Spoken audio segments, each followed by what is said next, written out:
ಮಗನಿಂದಲೇ ತಂದೆ ತಾಯಿ ಹತ್ಯೆಯಾಗಿರುವಂತಹ ದಾರುಣ ಘಟನೆ ಬೆಂಗಳೂರಿನಲ್ಲಿ ನಡೆದಿದೆ. ಬೆಂಗಳೂರಿನಲ್ಲಿ ಮಗನಿಂದಲೇ ತಂದೆ ತಾಯಿಯನ್ನ ಮರ್ಡರ್ ಮಾಡಿರುವಂತಹ ಘಟನೆ ನಡೆದಿದ್ದು, ಚಾಕುವಿನಿಂದ ಚುಚ್ಚಿ ಹೆತ್ತವರನ್ನೇ ಕೊಂದಿದ್ದಾನೆ ಪಾಪಿ ಪುತ್ರ. ಎಚ್ಎಎಲ್ ಪೊಲೀಸ್ ಠಾಣೆಯಲ್ಲಿ ಈ ಪ್ರಕರಣಕ್ಕೆ ಸಂಬಂಧಪಟ್ಟಂತೆ ಕೇಸ್ ಕೂಡ ದಾಖಲಾಗಿದ್ದು, ನವೀನ್ ಚಂದ್ರ ಭಟ್, ಶ್ಯಾಮಲಾ ಭಟ್ ಕೊಲೆಯಾದಂತಹ ಹೆತ್ತ ತಂದೆ ತಾಯಿಗಳಾಗಿದ್ದು, ಹೆತ್ತವರನ್ನ ಕೊಂದ ಆರೋಪಿ ರೋಹನ್ ಭಟ್ನನ್ನ ಪೊಲೀಸರು ಈಗಾಗಲೇ ಬಂಧಿಸಿದ್ದಾರೆ.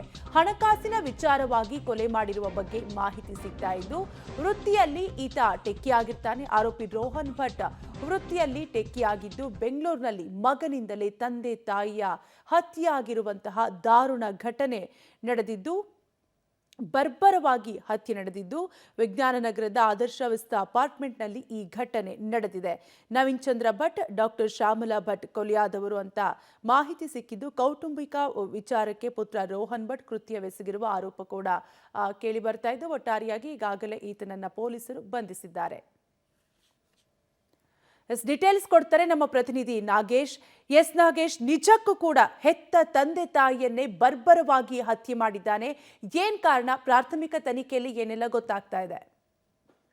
ಬೆಂಗಳೂರಿನ ಎಚ್ಎಲ್ ಪೊಲೀಸ್ ಠಾಣಾ ವ್ಯಾಪ್ತಿಯಲ್ಲಿ ಬರುವಂತಹ ವಿಜ್ಞಾನ ನಗರದ ವಿಸ್ತಾರ ಅಪಾರ್ಟ್ಮೆಂಟ್ ನಲ್ಲಿ ತನ್ನ ತಂದೆ ಮತ್ತೆ ತಾಯಿಯನ್ನ ಚಾಕುವಿನಿಂದ ಬರ್ಬರವಾಗಿ ಹತ್ಯೆ ಮಾಡಿರುವಂತಹ ಘಟನೆ ನಡೆದಿರುವಂತದ್ದು. ಮಧ್ಯಾಹ್ನ ಬೆಳಗ್ಗೆ 8:30 ಸುಮಾರಿಗೆ ಈ ಒಂದು ಘಟನೆ ನಡೆದಿದೆ ಅನ್ನುವಂತ ವಿಚಾರ ಗೊತ್ತಾಗಿರುವಂತದ್ದು. ಆರಂಭದಲ್ಲಿ ತಂದೆ ತಾಯಿ ಇಬ್ಬರಿಗೂ ಕೂಡ ಮಗ ರೋಹನ್ ಭಟ್ ಚಾಕುವಿನಿಂದ ಇರಿದಿರುವಂತದ್ದು. ಕೂಡಲೇ ಅವರಿಬ್ಬರನ್ನು ಕೂಡ ಅಲ್ಲೇ ಇದ್ದಂತ ಮಣಿಪಾಲ್ ಆಸ್ಪತ್ರೆಗೆ ಶಿಫ್ಟ್ ಮಾಡುವಂತ ಸಂದರ್ಭದಲ್ಲಿ ದಾರಿ ಮಧ್ಯೆ ಇಬ್ಬರು ಕೂಡ ಸಾವನ್ನಪ್ಪಿದಿರುವಂತ ವಿಚಾರ ಗೊತ್ತಾಗುತ್ತೆ. ಕೂಡಲೇ ಎಚ್ಎಲ್ ಪೊಲೀಸ್ ಠಾಣೆಯಲ್ಲಿ ಒಂದು ಮರ್ಡರ್ ಕೇಸ್ ದಾಖಲಿಸಿಕೊಂಡು ಈಗಾಗಲೇ ಮಗ ರೋಹನ್ ಭಟ್ನನ್ನು ಕೂಡ ಬಂಧನ ಮಾಡಿದ್ದಾರೆ ಅನ್ನುವಂತ ವಿಚಾರಗಳು ಕೂಡ ಗೊತ್ತಾಗ್ತಿರುವಂತದ್ದು. ಆರೋಪಿಯನ್ನ ಬಂಧನ ಮಾಡಿ ತನಿಖೆಯನ್ನ ಮಾಡದಂತ ಸಂದರ್ಭದಲ್ಲಿ ಹಣಕಾಸಿನ ವಿಚಾರದಲ್ಲಿ ಗಲಾಟೆ ಆಗಿರುವಂತ ಕಾರಣಕ್ಕಾಗಿ ಈ ರೀತಿ ಚಾಕು ಇರಿದಿದ್ದಾನೆ ಅನ್ನುವಂತ ಮಾಹಿತಿಗಳು ಕೂಡ ಗೊತ್ತಾಗ್ತಿರುವಂತದ್ದು. ಈತ ವೃತ್ತಿಯಲ್ಲಿ ಸಾಫ್ಟ್ವೇರ್ ಇಂಜಿನಿಯರ್ ಆಗಿರುವಂತ ಕಾರಣಕ್ಕಾಗಿ ಬೇರೆ ಬೇರೆ ಪ್ರಾಜೆಕ್ಟ್ ಗಳನ್ನ ಮಾಡಿ ಕೈ ಸುಟ್ಕೊಂಡಿದ್ದ ಅನ್ನುವಂತ ಮಾಹಿತಿಗಳು ಕೂಡ ಗೊತ್ತಾಗ್ತಿರುವಂತದ್ದು. ಹಾಗಾಗಿ ಆರೋಪಿ ರೋಹನ್ ಭಟ್ನನ್ನ ಬಂಧಿಸಿರುವಂತ